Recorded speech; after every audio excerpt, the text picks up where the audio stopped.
Lord, आज हमारे साथ अदालत में मौजूद हैं लेखिका कम सोशल एक्टिविस्ट। नमस्कार। देखिए, आप पर यह आरोप है कि आप महिला सम्मेलनों में भी अपने बॉडीगार्ड्स को हमेशा अपने साथ लेकर जाती हैं। क्या आप वहां पर अपने आप को असुरक्षित महसूस करती हैं? जी नहीं। हाँ, मुझे बॉडीगार्ड्स की जरूरत तब पड़ती है जब मैं खुद का लिखा हुआ लेख श्रोताओं को पढ़ के सुनाती हूँ। उसके बाद मिस्टर एडवोकेट। देखिए, आप पर अगला आरोप यह है कि आप उन लड़कों पर कोई एक्शन नहीं उठाती जो आते जाते गली मोहल्लों में लड़कियों को छेड़ते हैं। क्यों? ऐसे लड़के हैं कहाँ? मुझे भी तो बताओ। मैं तो इन्हीं गलियों से रोज जाती हूँ। मुझे तो आज तक नहीं छेड़ा। देखिए, मैं लड़कियों की बात कर रहा हूं। खैर, आप पर अगला आरोप यह है कि आप गरीब कन्याओं की शादी करवाने के लिए तो हमेशा आगे रहती हैं, लेकिन जहां उनके तलाक की बारी आती है आप अपने कदम पीछे हटा लेती हैं। क्यों? मिस्टर एडवोकेट, मेरा काम है पुरुषों को सजा दिलाना, ना कि उन्हें मुक्ति दिलाना। बदतमीज पुरुष। मिलॉर्ड, आज हमारे इस कटघरे में मौजूद हैं नेता रामलाल जी, जो बेचारे इलेक्शन हारने की वजह से पागल हो गए। पागल नहीं हूं मैं। मेरा खाली एक स्क्रू ढीला है। देखा मिलॉर्ड, मैं इस पागल पर कैसे इल्जाम लगा सकता हूं? ये देखिए, ये कैसे अपने माथे पर लिपस्टिक लगा रहे हैं। रामलाल जी, ये क्या कर रहे हैं आप? डॉक्टर साहब, आपके सवाल का जवाब देना है ना? हाँ, तो मैं माइंड मेकअप ना करूं। पागल। मिलॉर्ड, ये पागल है और मैं ये केस नहीं लड़ सकता। डॉक्टर साहब, शोर मत मचाओ, नहीं तो मेरी पॉकेट में स्लीपिंग पिल सो रही है, वो जाग जाएगी तो मैं पार्लियामेंट में सोऊंगा कैसे? डॉक्टर साहब, मैं डॉक्टर नहीं हूं। सॉरी, मुझे आपका ड्रेस देख के समझ जाना चाहिए था कि आप बस कंडक्टर हो। कंडक्टर छुट्टा पूछता। देखिए, आप पर अगला आरोप यह है कि आप अपने पार्टी वर्कर्स को जब भी एसएमएस भेजते हैं तो एक ही एसएमएस 2 बार भेजते हैं। एक बार क्यों नहीं भेजते? वो इसलिए कि अगर वो एक एसएमएस आगे फॉरवर्ड कर दें तो एक एसएमएस तो उनके पास रहे। देवी और सज्जनों, लेट्स प्ले एबीसी। आज हमारे जो पहले कंटेस्टेंट हैं, इनके बारे में आप सब जानते हैं कि अगर ये एक बार कमिटमेंट कर लेते हैं तो फिर उसके बाद अपने आप की भी नहीं सुनते।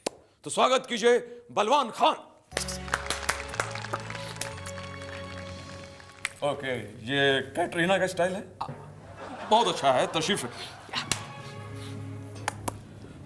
ओके बलवान जी, आपका हमारे इस एबीसी में बहुत बहुत स्वागत है। ये क्या किया आपने? मस्ती की डूड। बहुत अच्छा। तो बलवान जी, 2 रुपए के लिए आपका पहला सवाल ये रहा। ब्लैक बक यानी कि काला हिरन इनमें से किस स्पीड से भागता है? ए ट्रेन की स्पीड से, बी कार की स्पीड से, सी साइकिल की स्पीड से, या फिर इनमें से कोई नहीं, none of the above. D, none of the above. क्योंकि वो दौड़ा ही नहीं। अगर वो दौड़ जाता तो मुझे दौड़ना ना पड़ता कोर्ट कचहरी के चक्कर में, डूड। सही जवाब बलवान जी, और ये 2 रुपए आपके हुए। 2 रुपए बाद में। ठीक है, ओके। Next question. हाँ जी हाँ, और 2.5 रुपए के लिए आपका अगला सवाल ये रहा। बैंड्रा की अमेरिकन बेकरी किस बात के लिए प्रसिद्ध है? ए पाव के लिए, बी पाव के लिए, या सी समोसा के लिए, डी वड़ा पाव के लिए। ना ए, ना बी, ना सी, ना डी। आंसर है ई, नमक, जो आप मेरे जख्मों पर छिड़क रहे हैं। मुझे नहीं खेलना आपके साथ, मैं जा रहा हूं यहाँ से। अरे भैया सुनिए, वो 5 रुपए तो वापस दे जाइए। अरे देंगे कैसे भैया, वो तो हमने उनको दिया ही नहीं। आए देवी और सज्जनों, मैं अमिताभ बच्चन एबीसी में आप सभी का बहुत बहुत स्वागत करता हूं। आज की हमारी जो पहली कंटेस्टेंट हैं, इनको अगर कभी कोलकाता से दिल्ली बात करनी होती है तो इनको फोन की आवश्यकता नहीं पड़ती। ये कोलकाता में बात करती हैं और इनकी आवाज दिल्ली तक पहुंच जाती है। प्लीज वेलकम जनता बनर्जी। नमस्कार। नमस्कार, बहुत बहुत स्वागत है आपका। प्लीज तशरीफ रखिए। जनता जी, आपका पहला सवाल कंप्यूटर स्क्रीन पर ये रहा। लाउड स्पीकर को हिंदी में क्या कहते हैं? ए गिटार, बी सारंगी, सी ढोलक या D none of the above? None of the above. सही जवाब। क्योंकि लाउड स्पीकर को हिंदी में तो जनता बनर्जी कहते हैं। ऐ की बोला रे? तुम बोला की? जरा जोर से बोलो तो। अरे जनता जी, वो काम तो एक्चुअली आपका है। अब खैर, अगला सवाल ये रहा। इनमें से कौन सी ऐसी चीज है जो आपको आसमान में ले जाती है? ए ट्रेन, बी बस, सी साइकिल या डी प्लेन? ये तो एकदम इजी है, डी प्लेन। ओ जनता जी, ये गलत जवाब है। सही जवाब है ए ट्रेन। क्योंकि आजकल ट्रेन में बैठिए तो आपका ऊपर जाना एकदम पक्का है। की बोला तुम? हमारे साथ इधर मजाक करता है। हम तुम्हारा शो बंद करा देगा, हम लाल झंडा उठा देगा, तुम्हारे स्टूडियो में तोड़ फोड़ कर देगा, हम तुम्हारा शो बंद कराएगा, मालूम है? अरे आजकल लोग नाराज बहुत जल्दी हो जाते हैं। हाँ तो श्रीमान मंगू जी, हमने सुना है कि इस बार प्रियंका कोपड़ा के घर से चोरी करते पकड़े गए हैं आप। साहब मैं झूठ नहीं बोलूंगा, ये बात आपकी सही है साहब। ये पहला घर है हिंदुस्तान का जहाँ मैं खुद नहीं गया था, प्रियंका ने स्वयं बुलाया था। देख लो हवलदार, का दिन आ गए हैं हमरे।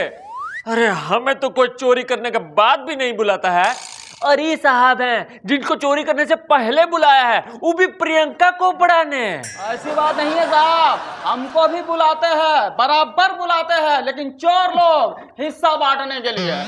ये जू तो छटअप जुअर माउथ। ये मंगू, तू बता, का चुराने गया था प्रियंका के घर पे? साहब मैं प्रियंका के घर गया था उनके मकान के पेपर चुराने। हैं? क्यों? अबे तू का उसका भाई लगता है? प्रियंका मेरे से बोली, तू भी सामान चुराता है, मैं टैक्स चुराती हूँ, इस बहाने हम दोनों भाई बहन हुए, मेरी मदद कर। साहब इस नाते से तो हम पूरे देश के भाई हुए ना। ये जू तो छटअप जुअर माउथ। ये मंगू, तू बता, तुमको पेपर मिलेगा? कहाँ मिले साहब, उल्टा इनकम टैक्स वालों के जाते ही प्रियंका ने मेरी घड़ी चैन उतरवा ली है?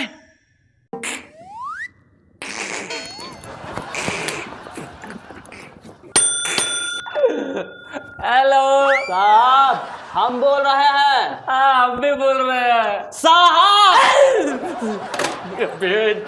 अरे साहब ये देखिए, आज मंगू ने तो हद ही पार कर दिया है। कहा रे मंगू, अब तूने ऐसा क्या कर दिया?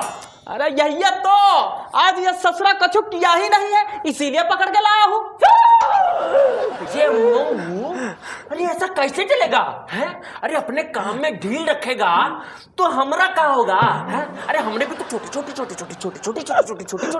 बच्चे हैं, उनका ध्यान कौन रखेगा?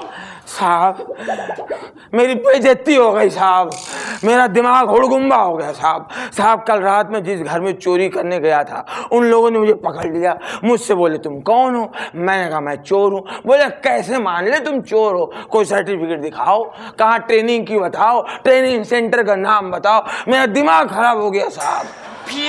फिर क्या साहब, आपको तो पता है हम और आप प्रैक्टिकल वाले लोग हैं, थ्योरी के लफड़े में पढ़ते ही नहीं साहब। लेकिन जब ऐसी ऑफिशियल बात हुई, ऐसी जब बेइज्जती हुई, तब मैंने फैसला किया अब मैं किसी नेता से या किसी बीएमसी के बड़े अफसर से प्रॉपर चोरी की ट्रेनिंग लूंगा। इसे कहते हैं चिराग तले अंधेरा। मतलब? अबे मतबल ही कि हम पूरी स्टोरी सुनाते हैं, बीच में टोकना मत। नहीं साहब आप सुनाओ। अबे मंगू, हमसे ज्यादा सफाई से माल इधर का उधर और उधर का इधर कौन कर सकता है? अरे हम बात टेबल के ऊपर करते हैं लेकिन काम टेबल के नीचे से करते हैं। अरे चोरी के सबसे बड़े हेडमास्टर तो हैं। हैं? हाँ।